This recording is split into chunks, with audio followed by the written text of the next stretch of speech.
How's it going, people? This is Dalton from Dr. Fishing once again.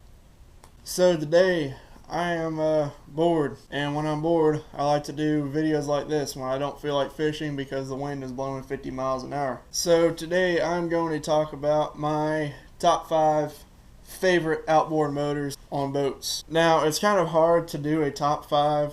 The reason is because I've realized that really there's only 5 big players in the outboard motor industry, so I have no choice but to put all 5 brands. We're going to be doing 5 for my least favorite and number 1 being my favorite. There is my dog once again. Hey buddy, you want to be in another video, huh? You want to be in another Dr. Fishing video? Yeah, Darwin wants to be in another Dr. Fishing video. We're talking about boat motors, huh? No, don't get your claws off my table. No. Alright, leave. Go. Move. Darwin, go. Get out of here. Alright, so starting off with number 5, which I really don't know anything about, is Honda Outboards.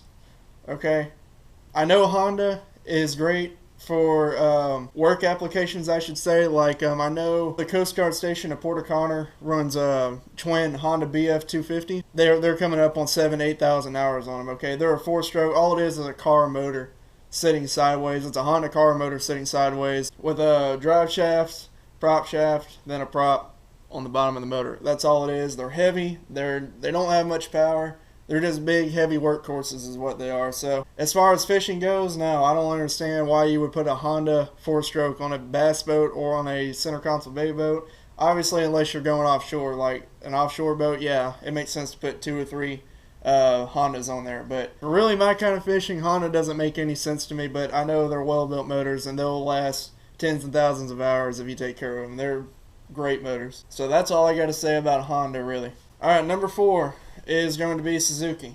Okay, Suzuki's kind of the same way, if you ask me. They're good motors, obviously. They're another motor that a lot of offshore people like to use on offshore boats. You know, they run 2, twin, triple, quadruple Suzuki's on their big offshore boats. Because, I mean, yeah, 4-strokes are reliable. I do think 4-strokes are more reliable than 2-strokes are, in a sense, which is why most offshore charters, they all run 4-stroke outboards. But at the same time, they don't have the power of a 2-stroke, okay? They have a lot more maintenance than a 2-stroke because you got to actually change the oil in them and everything like you would on a car. You got to change the oil. They got camshafts and valves and all kinds of stuff that makes them so heavy. As far as I see Suzuki, there's a lot of guys on bay boats that run Suzuki because they're reliable, good motors. I think they're a cheaper option for Yamaha is what they are. But that's all I got to say about Suzuki. So yeah, those are the bottom 2 on my list that I really don't know too much about. I know Suzuki made some 2-strokes like the DT225, DT250 and all of them. As far as from my research and as far as I know, those were a big hunk of junk worth of motors. That's all I got to say about Suzuki. You ready for number 3, boy? Huh? You ready for number 3? Yeah, you're ready for number 3, right? Okay, so number 3 on my list. Now we're getting into motors that I actually have some knowledge about. Number 3 is going to be Yamaha Outboards. Basically, for these top 3, I'm going to mention like my least favorite motor from each and my favorite motor from each. Yamaha's a hard one because they had so many good outboard motors. I want to say my favorite one is probably going to be the OX66 fuel injected ones that they made in early 2000s, like the Saltwater Series 2 and all of them, and even just the regular old VMAXs with the OX66 injection. Those are known to be probably the best Yamaha outboards that have ever been built by Yamaha, is the OX66 fuel injector motors. The Show is also a great one. You know, it's a 4-stroke, super high output 4-stroke. There's a Skeeter runs, Skeeter bass boats. They use Show outboards. They're a 4-stroke, and I've never actually ridden in a boat with a Show on it. I've never even driven a boat with a Show on it. But supposedly everybody says those Shows, they put out just as much power as a 2-stroke does. Like, they have a lot of torque and a lot of power, and they get up and go. I do have experience with the old 2-stroke Yamahas, late 90s, early 2000s. Those things are great. They're bomb-proof. I've driven a 90 horse, and I've driven it was a 150 that Justin had on one of his Blue Waves. It had a 150. And those things were great. They had a lot of power, made a bunch of noise. What a typical carbureted 2-stroke likes to do. And then one other model about Yamaha that I actually want to talk about. This is going to be considered probably one of the worst models they made in a certain configuration. That is the HPDI VMAX. High pressure direct injection VMAXs they came out with. I think they started with them in 2003. and they ended the VMAX HPDI in 2009, I think was the last year of the HPDI. Now the reason I say they're bad in certain configurations is because the smaller block HPDIs were bomb-proof. I'm talking, they were 2.6 liters, and I'm talking the 150, 175, and 200 horsepower HPDIs that Yamaha built. Those were great motors, okay? I know that for a fact. Everybody says that the 2.6 liter HPDI outboards Yamaha made were great motors. They rarely gave any problems as long as you ran them and you ran good fuel through them and ran good oil through them. One thing about the HPDI is that it has to be ran. It is the last outboard motor that you want to have sitting up. HPDIs have to be ran and ran. They like running a wide open throttle every chance of the day they can. That's just how HPDIs, that's just the nature of them. They just like being ran a lot. They can't be sitting. Now, the bad HPDIs were the bigger HPDIs. They were, I believe, a 3.3 liter displacement V6 configuration. And those were the 225, 250, and the 300 HPDIs. Those right there were time bombs. I don't remember off the top of my head the exact problem with them. What I can tell you is it was on, I believe, cylinder number 2. There was something with the way the cylinders were designed with the piston and the piston rings on cylinder number 2. Again, I don't remember right off the top of my head. I'm probably going to be wrong when I say this, but there was something with the oil injection system on cylinder number 2 where the way the piston and the cylinder were designed on number 2, for whatever reason, it was very common to have an oil failure on cylinder number 2. So in turn, you'd usually throw a rod through the block or blow up a piston or blow a hole through the cylinder wall or something like that. You know, that was one of the problems with the big block HPDIs. You know, 225, 250, and 300s. So yeah, I think that's considered one of the worst motors Yamaha ever made was the big block HPDI. They did put out a lot of power. A lot of bass boats ran HPDIs and still do. And there are some people that I've read have 1,000 hours on an HPDI and never had a problem with them. But I'd say about 80 or 90% of people, if you have an HPDI, you're going to have an issue with it, and it's going to be an oiling issue, most likely.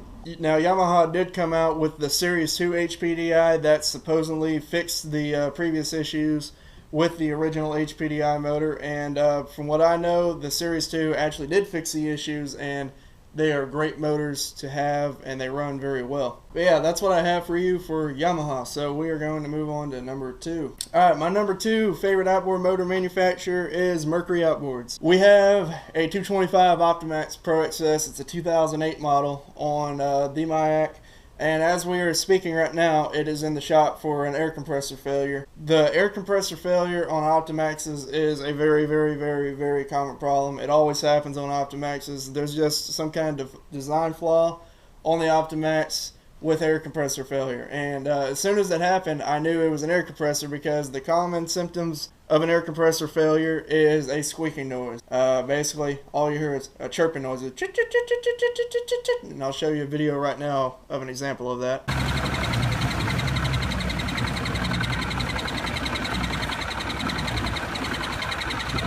Not a good noise. And that's exactly what happened to ours. And as soon as I did that, I knew it was an air compressor. Got home, took the belt off, took the compressor off, opened it up, and sure enough, the piston rod bearing on the compressor shredded about in a million pieces. And when that happens, you have to have the air injectors cleaned out.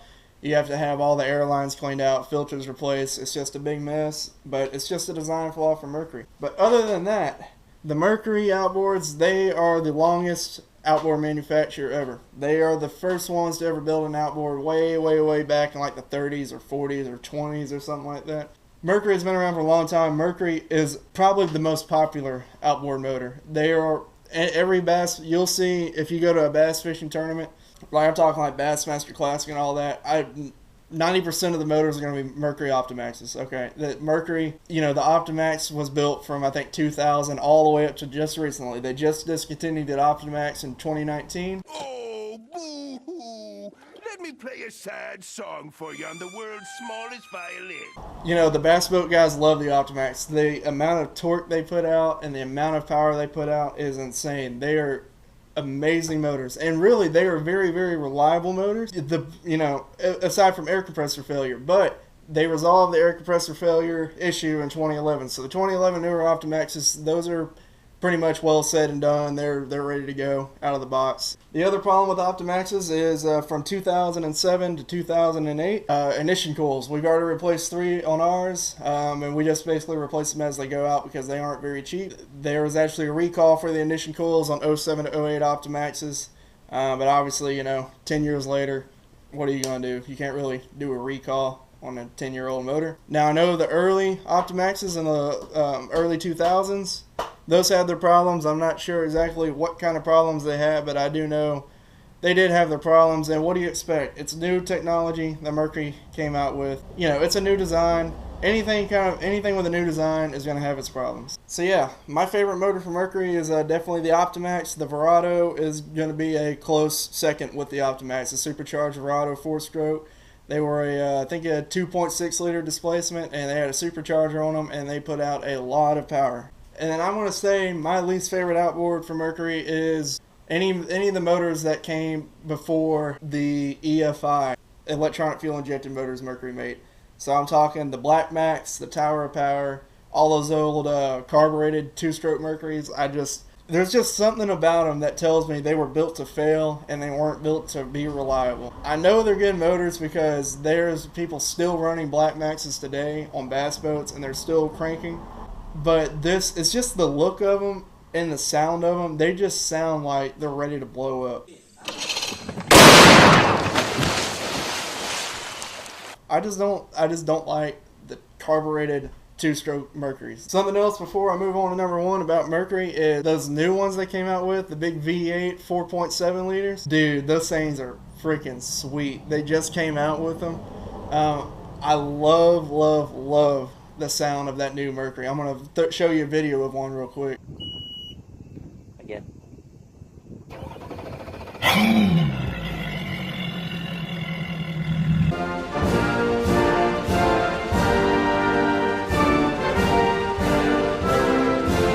Like, dude, that thing just sounds mean.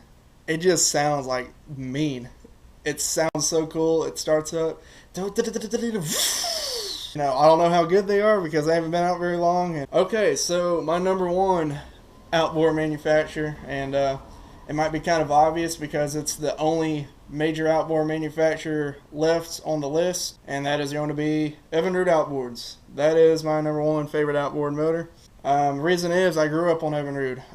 My dad, we actually owned a 97 Stratos 201 Pro Elite, and it had a 225 Evinrude Vindicator on it. I grew up on that boat. That's the boat that I learned to drive on. My dad taught me how to drive boats on that boat. When I was 10 or 11 years old, I was running down Lake Conroe 50, 60 miles an hour. So, I kind of grew up around Evinrude.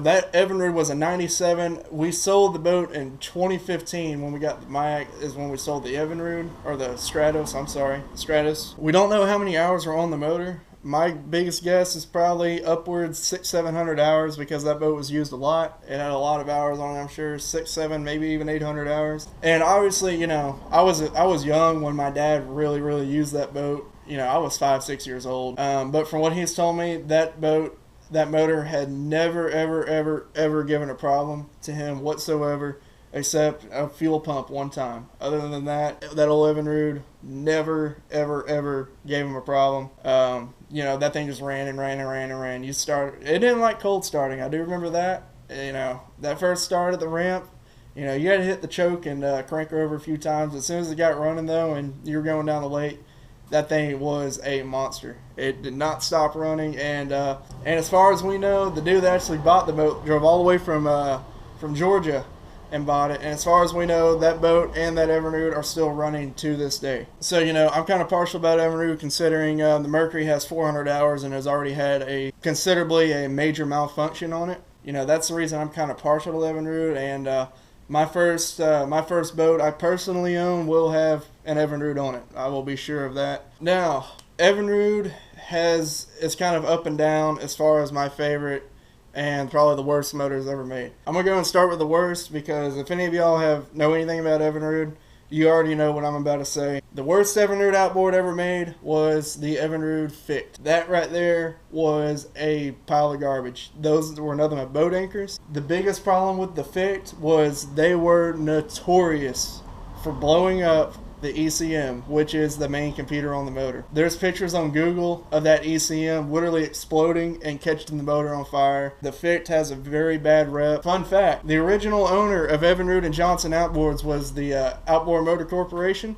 OMC. The Ficht is actually the motor that put OMC out of business. So the reason Evinrude is no longer built by OMC is because the Ficht put them out of business. You got to keep in mind, they were the first direct fuel injected outboard. Again, when you come out with new technology, it's going to fail. That's just how the world works. When you come out with new technology on an engine, on anything, it's going to have problems, it's going to fail. But the OMC built Ficht motors were a little bit beyond that. They were built to fail, and they were built for them to go out of business. Let's just put it that way. They were horrible motors. The boat that we were looking at actually before we got the Mayak was a 2001 Champion 22 Bay Champ, and it had a 200 Ficht on it. It was an 01 Ficht. All I can say is thank God we didn't get it. I knew the Ficht was a bad motor, but you know, I was really happy to get a bay boat, so at that time I didn't really care. Your Lord was watching over us. We didn't get one with a Ficht hanging on the rear. Now, when BRP, Bombretta Corporation, when they bought out Evinrude and Johnson in 2002,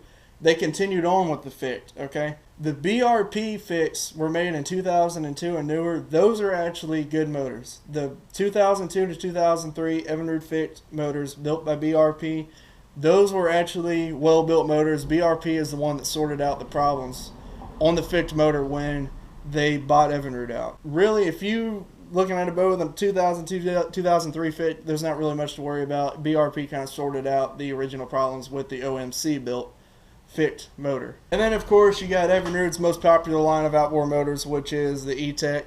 The early E-Techs had their problems when they came out. I think later on, 07, 08, you know, the E-Tech pretty much got sorted out. E-Tech is still built to this day. However, I will say I don't like the look of the G2s. I know G2s had their problems when they came out. There's a lot of guys that were really pissed off about the G2 because they didn't have 20, 30 hours on it, and they were already having pretty bad, serious issues with it.